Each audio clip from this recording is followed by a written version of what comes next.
বয়ান দিয়ে আপনি কি করেন, এক বান্ডেল টাকা নিয়ে যান। যার বয়ান যত সুন্দর বেশি, মার্কেট তত ভালো। 6 মাস আগে থেকে শিডিউল থাকে। তাই আমার সেক্রেটারি কাছে নাম লেখান, আগে 50,000 টাকা অ্যাডভান্স দেন।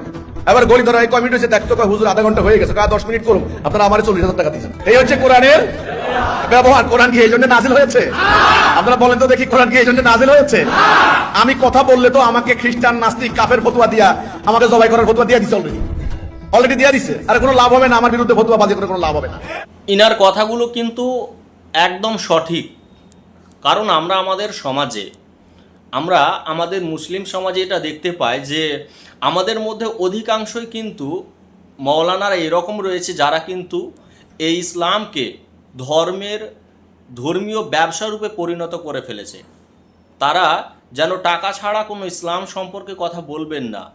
তারা অধিকাংশই টাকাকে বেশি প্রাধান্য দিয়ে কিন্তু নিজের বক্তব্য পেশ করে থাকেন।